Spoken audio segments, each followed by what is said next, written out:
Good morning everyone, মৌসুমী লাইফস্টাইলে আরও একটি ব্লগে তোমাদের স্বাগত। আর আজ মঙ্গলবার, আজ আমার ডায়ালিসিসের দিন। সকালবেলা আসলে এত সকালে ঘুম থেকে উঠেছি যে তারিখ দিন সব ভুলে যাচ্ছি। এখন সকাল 4:20, দাঁড়াও 4:20 এখনো হয়নি, 4:19। আমি আরও 5 মিনিট আগে উঠে গেছি,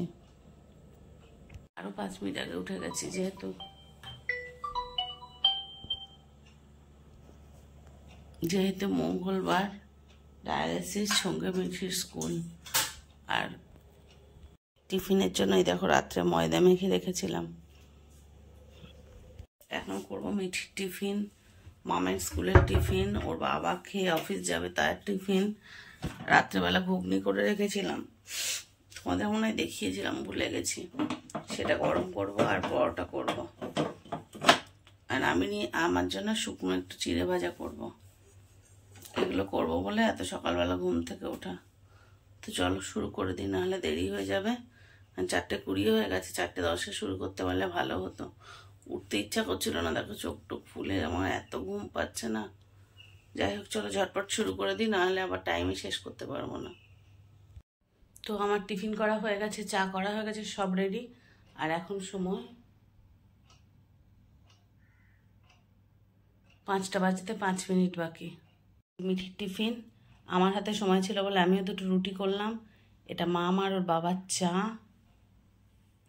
এই যেখানে মিঠির সকালে খেয়ে যাবে সেই খাবার ঢাকা দেওয়া। তো চলো এবার আমি ঝটপট রেডি হয়ে আমি একটু চা খাবো, খেয়ে 5:10 মধ্যে আমি বেরোবো। চলো রেডি হয়ে বেরোই, তারপর আবার দেখা হচ্ছে।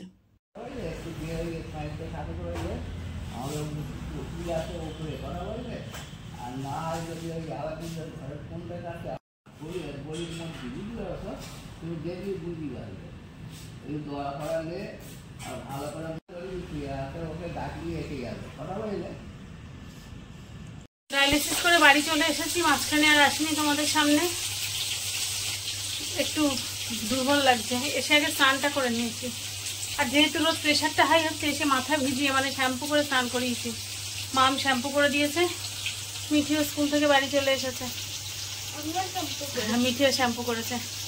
রান্না চাপিয়েছি, রান্নাটা করে যা হোক 2টো খেয়ে দিয়ে বেরোবো। কোথায় বেরোবো তোমাদের সাথে নিয়ে যাব, সঙ্গে থেকো। আর দেখো কি রান্না চাপিয়েছি। তো এই যে ট্যাংরা মাছ ভাজতে বসিয়েছি, কিছু ভেজে রেখেছি। এই আলু পেঁয়াজ বড়ি দিয়ে পোস্ত দিয়ে ঝোল করব, এটুকুই শুধু রান্না। আর ভাত।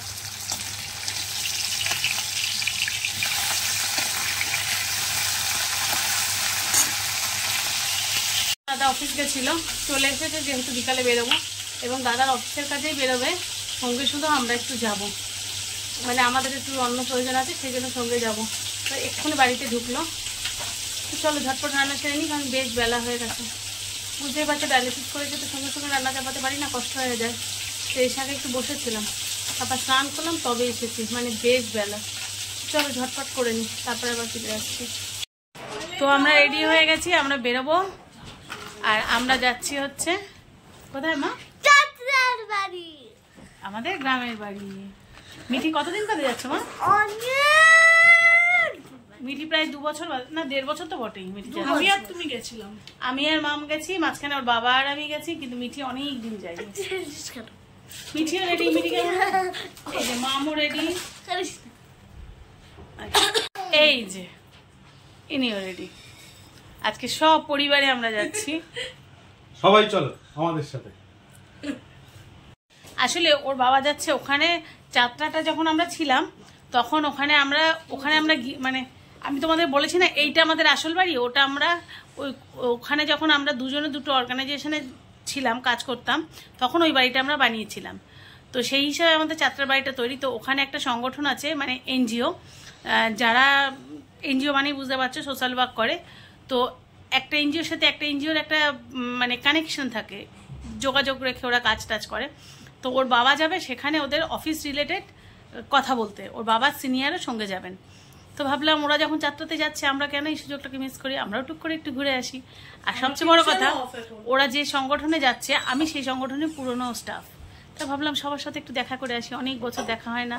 আমি ওখানে প্রায় বছর সাথে কাজ করেছি। তো ভাবলাম তাদের সাথে আমিও একটু দেখা করে আসি। ইনফ্যাক্ট ওদের এই যোগাযোগটা আমিই করে দিলাম, যে এদের অর্গানাইজেশনের সাথে ওদের অর্গানাইজেশনের কোলাবোরেশনে যে কাজ হবে সেটা আমিই করে দিলাম। আর একটু সেই সুযোগে একটু ঘুরেও আসি সবাই মিলে। তো সেই জন্য আর দেখলাম মামের টিউশন অফ, মিঠির অবশ্য স্কুল অফ নেই, যাই হোক দুদিন অফ হয়ে যাবে। হ্যাঁ, মিঠির ক্যারাটে ক্লাসটা অফ হয়ে যাবে।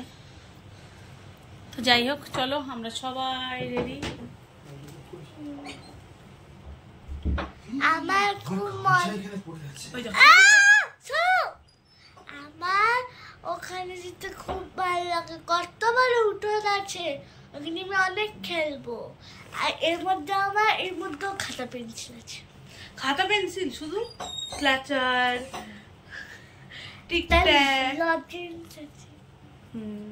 একটা ক্যাডবেরি নিয়ে নে ফ্রিজ থেকে। তুইও ভালো। রাস্তায় জেদ করবে নাহলে। ও বললাম যে রাস্তায় জেদ করবে, কোথায় কি পাবো না পাবো, একটা ক্যাডবেরি নিয়ে নে ফ্রিজ থেকে। তো চলো সঙ্গে থাকো, আর কালকে যেখানে যাবো সেটাও তোমাদেরকে দেখাবো। এবার রেডি হয়ে গেছি, যখন এবার বেরিয়ে পড়ি। তো আমরা এখানে ক্যাব থেকে নামলাম পাটুলিতে। এখান থেকে আমরা যাব অফিসের গাড়িতে, দাদার অফিসের গাড়ি আসছে, সেই গাড়িতে যাব। চলো একটু পাটুলিটা ঘুরি। তো এখানে এসে বসলাম, আর মিঠি ছবি তুলে বেড়াচ্ছে। দেখো, চুপচাপ থাকার মেয়েও কিন্তু নয়। ও যে এতটা শরীর খারাপ, ওকে নিয়ে এই যে তোমরা বলছিলে না তোমাকে খুব ক্লান্ত লাগছে, তোমাকে কেমন লাগছে, আসলে ক্লান্তর থেকেও বড় কথা কি জানো, মিঠিকে নিয়ে একটু দুশ্চিন্তায় আছি। ওর সামনে প্রকাশ করছি না, হাসি খুশি আছি ঠিক কথা, কিন্তু একটু তো টেনশন হচ্ছে বলো। যাই হোক, এখানে এসে বসিয়ে দিকে জানো ঝিরিঝিরি বৃষ্টি হচ্ছে মাঝে মাঝে, আবার মাঝে মাঝে রোদ্দুর। গাড়ি ওখানে অফিস থেকে বেরিয়েছে, এখান থেকে অফিস খুবই কাছে, তোমরা জানো আমাদের বাড়ির খুব কাছে দাদার অফিস। তো বেরিয়েছে, 2-1 মিনিট লাগবে চলে আসতে। আর হ্যাঁ, সঙ্গে কিন্তু আমার গোপাল রয়েছে। আর দেখেছো ক্যামেরাম্যানকে, 2জন ক্যামেরাম্যান। এই যে মেয়ের ছবি বাবা তুলছে, ছোটটা নিজে নিজে ছবি তুলে বেড়াচ্ছে। আর একটু কুলফি খেতে ইচ্ছা করেছে, ওই যে দাদা গেছে কুলফি আনতে।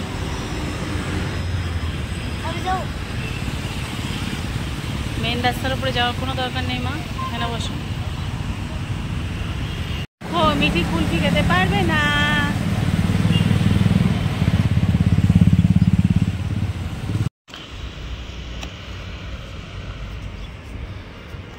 সুন্দর আকাশটা লাগছে বলো, এই দিকটা কালো করে আছে কেন? জায়গাটাও হেবি সুন্দর।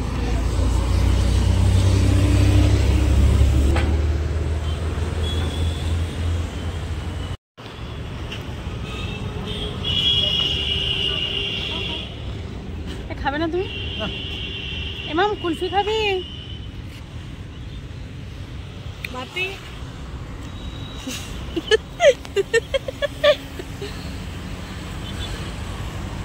মিঠি এত লম্বা ভিডিও করিস না। এদিক দিয়ে ভিডিও করছে। আর দেখো দুষ্টু মিঠি গাড়িতে উঠে ঘুমিয়ে পড়েছে। আসলে ও তো উঠেছে সেই 5:30টায় না, উঠে স্কুলে গেছে, স্কুল থেকে ফিরে এসে বাড়ি এসে খেলো। আমি বললাম যে মিঠি ঘন্টাখানেক ঘুমিয়ে নে, ও যদি কথা শোনে আর কি। তো এখান থেকে যেতে এখনও প্রায় 3 ঘন্টার মতো তো লাগবেই। তো সেই সুযোগে যদি একটু ঘুমিয়ে নেয় বরং ওর ফ্রেশই লাগবে। আর মাম পাশে বসে বসে নিজের মতো করে রিল বানাচ্ছে, তারপরে গান শুনছে। আমি আর কি করব, চুপচাপ বসে থাকি।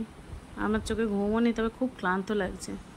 ডায়ালিসিস নিয়ে বাড়ি এসে কিছুটা রান্নাবান্না করে খেয়ে দিয়ে আবার গোছগাছ করেছি, করে বেরিয়েছি, সেই জন্য ভীষণ ক্লান্তি লাগছে। তো বুঝতেই পারছো ফাইনালি আমরা কোথায় চলে এসেছি। তোমাদের সবারই চেনা আমাদের গ্রামের বাড়ি। অনেক দিন পর আমরা 4 জনে একসাথেই বাড়িতে এলাম, অনেক দিন বাদে। ভীষণ টায়ার্ড লাগছে। আর এখন মাম কটা বাজে মাম?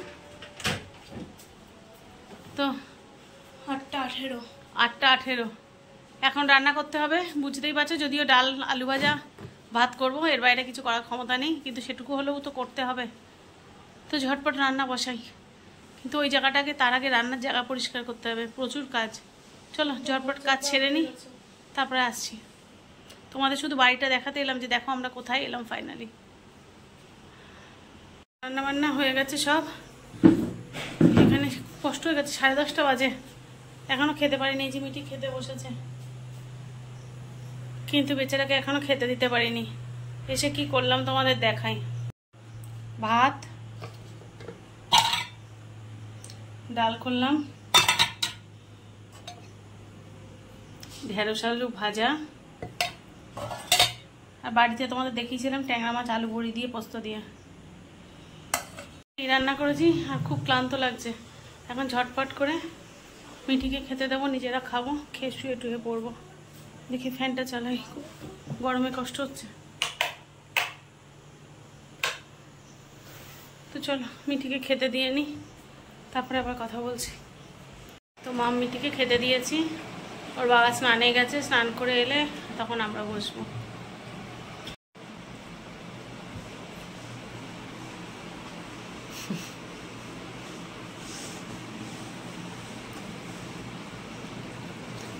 মিঠি শুধু ডাল আর ভাত নিয়ে বসেছে। খাবো। মাছ খাবি না কেন? মাছ না খেলে প্রোটিন হয় মা।